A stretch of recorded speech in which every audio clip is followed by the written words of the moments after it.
Hai, thank you udah klik video ini. Gue Kasanam dan welcome to the channel. Jadi di video kali ini gue akan menggambarkan Kuki Shinobu, Electro Healer pertama di Genshin Impact. Dia karakter bintang 4. Dan seperti yang teman-teman tahu, gue suka banget karakter Electro. Cuman sampai sekarang gue belum dapet dia. Kesel juga untuk bintang 4, susah banget didapetnya. Tapi ya gitu aja. Nah, di video kali ini gue juga akan meng-share pengalaman gue, pengalaman misteri, horor, ya seperti yang di video sebelumnya, yang gue alamin di kota Medan. Mungkin bukan di kota Medannya, tapi lebih ke gue pergi ke satu daerah. Dari kota Medan jaraknya kurang lebih 6-7 jam menggunakan kereta. Nah, jadi di video kali ini gue akan menceritakan apa yang gue alami di daerah itu. Dan di video berikutnya gue akan menceritakan part 2 nya, yaitu apa yang gue alami di kota Medan itu sendiri. Jadi tunggu aja dan stay tune. Nah, sebelum kita mulai ke videonya, jangan lupa untuk follow sosial media gue, Instagram dan Twitter di @sonamnoodles, dan juga kalian bisa mentraktir gue kopi di akun kopi gue di @sonamnoodles juga. Mungkin segitu aja intronya, kita langsung masuk aja ke videonya. Halo semuanya, di video kali ini gue akan meng-share pengalaman gue juga pada saat dinas, sama seperti video sebelumnya. Dan kali ini kita akan jalan-jalan ke kota Medan. Lokasinya mungkin bukan tepat di kota Medan, tapi kalau seingat gue tuh harus naik kereta lagi dari kota Medannya, kurang lebih sekitar 6-7 jam di kereta baru nyampe ke lokasinya. Jadi cukup jauh sebenarnya. Tapi nanti di kota Medan sendiri gue juga mengalami sesuatu yang nanti mungkin gue akan ceritain di video berikutnya. Tapi di video kali ini gue akan ceritain pengalaman gue pas kita nyampe di daerah sekitar 7 jam dari kota Medan.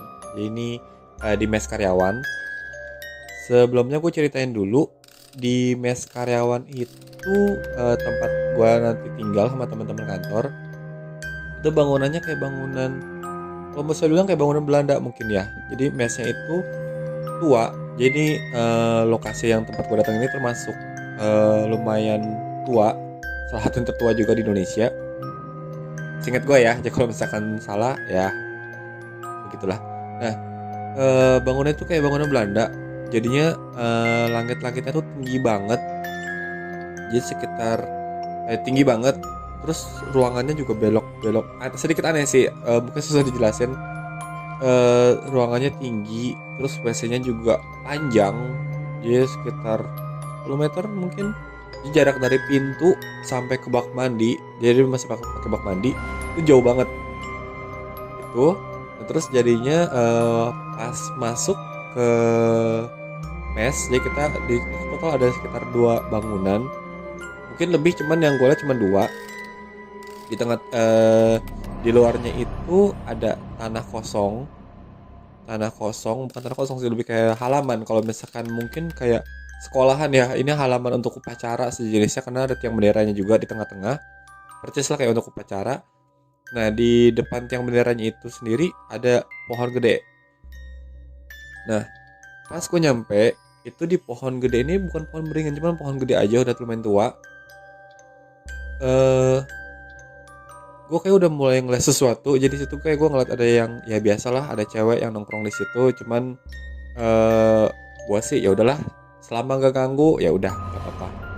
Dan juga seperti yang gue sering bilang di video sebelumnya, gue lebih sering kayak ya udahlah, mungkin gue lagi halu, mungkin juga salah lihat, ya udah nggak mau terlalu dipikirin. Masuk ke mesnya ini, waktu itu gue kesana bertiga deh, orang tua bertiga. Yang satu manajer, jadinya dia di bangunan sebelah yang lebih baru dan lebih cakep. Sementara gue sama temen gue di mes yang lama. Karena teman gue ini cewek, jadi nggak mungkin kita ditaruh di sekamar. Jadinya dia ditaruh di kamar A, sementara gue di kamar sebelahnya. Nah, gue kasih dulu posisinya. Jadi begitu masuk mesnya, ini langsung kayak ruang tamu, ruang makan juga. Itu kita belok kiri, masuk lorong. Nah, di lorong ini bukan lorong sih, jadi semacam ruang pemisah. Dia kecil, sekitar mungkin 3x3.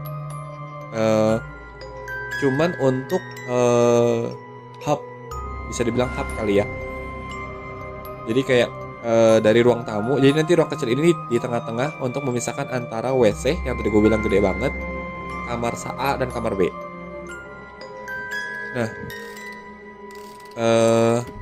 di situ begitu masuk ke yang ruang hub tengah ini, entah kenapa di pikiran gue tuh langsung, bukan di pikiran sih, kayak langsung keluar bayangan itu di atas gue tuh ada yang lagi nempel di tembok. Jadi kayak Spider-Man, tahu kan Spider-Man pas lagi nempel di langit-langit sama dinding, nah itu begitu. Tangannya kurus-kurus panjang. Cuman again, gue nggak gitu ngerasa ini bukan berbahaya, tapi lebih ngerasanya ini kayak yang ya udah emang dia nunggu aja di situ, tapi bukan yang mengganggu. Nah, masuklah ke kamar. Jadi kamar ini kan karena mes ya, jadi emang udah disiapin untuk kalau misalkan banyak karyawan yang lagi datang ataupun ada tamu untuk bisa mengakomodir banyak orang lah. Nah, di kamar yang gue tinggalin itu sekitar ada 5 ranjang berjejer. Dan gue sendiri di situ, jadi gue yang paling ujung. Nah, biasanya itu gue kalau tidur pasti mati lampu. Cuman di sana entah kenapa gue nggak berani, karena tadi ya 5 ranjang dan gue sendirian. Ya meskipun udah biasa lihat, cuman jiper juga kan jadinya. Gue di paling ujung. Itu kenapa gue paling ujung? Kayaknya gue disuruh sama yang emang pengurus mes untuk tinggal tidurnya di sana kali ya. Karena kayaknya setelah gue tinggal hari pertama, hari kedua, tamu berikutnya datang dan mereka udah plan untuk ditaruh di ranjang-ranjang sebelahnya. Nah, gue di ujung. Selama tidur sama juga sih, gue ngerasa kayak nggak enak lah, harusnya kayak yang tadi nembok di dinding ternyata ada juga di kamar situ. Cuman again kayak semakin dipikirin kan semakin takut gitu kan. Jadi gue lebih kayak yang yaudahlah, sibuk main handphone, sibuk cari cemilan, nggak mau yang terlalu pikirin. Besoknya kita udah selesai acara, udah selesai kegiatan kan, kita balik ke mes.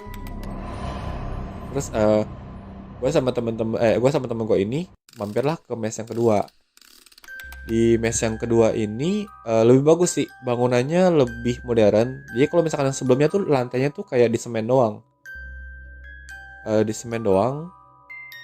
tua bangunan mesnya. Sementara kalau ini bawahnya tuh udah diubin, lebih cakep lah. Ada TV-nya kayak dulu.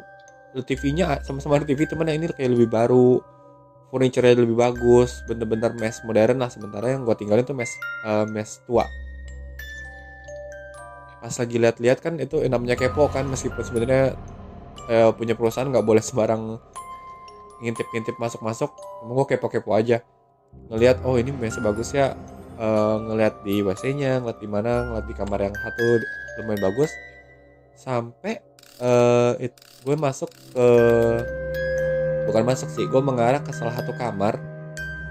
Dia posisinya jadi begitu masuk mes yang baru ini, begitu masuk mes itu langsung kelihatan TV di sebelah kanan. Jadi itu langsung ruang tamu yang ada TV-nya.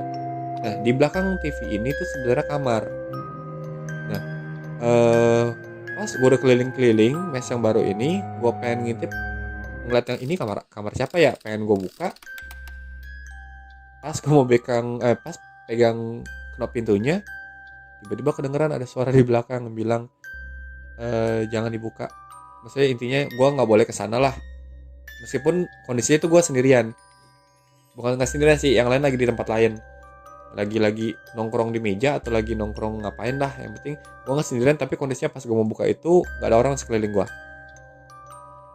Terus begitu dengar kayak gitu, gue bilang oh oke, dalam hati ya udah, gue nggak bakal ngapa-ngapain, sorry kalau ganggu. Terus pas gue lupa pas kapan tiba-tiba bos gue sama teman kantor yang udah lama juga, yang udah pernah kesana, bilang kamar itu emang gak boleh dipakai karena ada penunggunya atau gimana gitu. Jadi kayak itu sebelum gue ceritain kalau misalkan gue dengar cerita itu.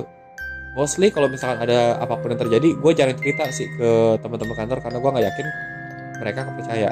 Jadi gue lebih ke arah ya udah gue simpen buat gue sendiri sampai saat ini gue akhirnya ceritain di sini. Jadinya begitu gue denger dikasih tahu kalau misalkan itu kamar emang ada penunggunya, sampai akhirnya nggak boleh ada yang tinggalin di situ.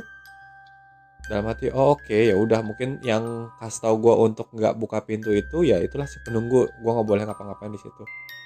Jadi ya itu sih salah satu yang lumayan berkesan. Kalau gue bilang sih, habisnya dia mesa tua banget kayak Belanda, dan itu yang gue lihat kayak cuman dua itu yang nemplok di tembok yang udah kayak Spiderman, tapi somehow tuh rame, bukan rame ya, berasa tuh penuh tuh mes. Dan ya untungnya sih sama seperti cerita sebelumnya, untungnya nggak ada yang ikut. Mungkin ada ya yang habisnya. Kejadiannya itu setelah gue pulang dari situ kan, gue balik lagi ke kota Medan untuk naik flight balik ke Jakarta. Nah, ada yang terjadi di hotel tempat gue menginap, karena kan 7 jam dari mes setelah acara selesai. Jadi itu kurang lebih sekitar jam 3 sore, berarti kita nyampe kota Medan jam 9. Pesawat ke Jakarta tuh nggak ada jam segitu. Jadi kita mau nggak mau nginep semalam di kota Medan, berangkat baliknya besok pagi. Nah, pas nginep di kota Medan itu juga something happen.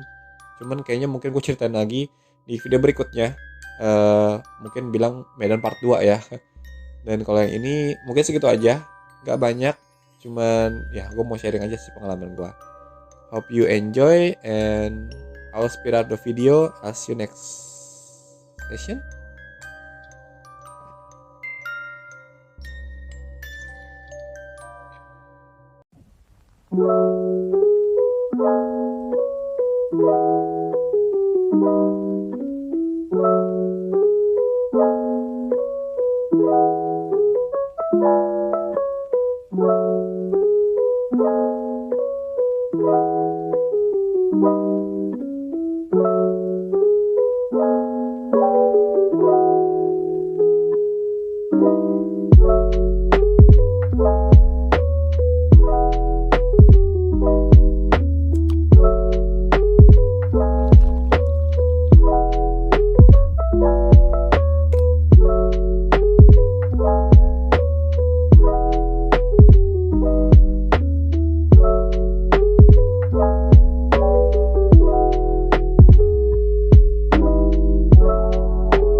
Ya, ini cookie Shinobunya udah jadi. Waktu pengerjaannya kurang lebih 5-6 jam, nggak gitu lama karena dia nggak punya banyak efek di belakangnya. Mungkin karena karakter bintang 4 ya, jadi nggak terlalu rame.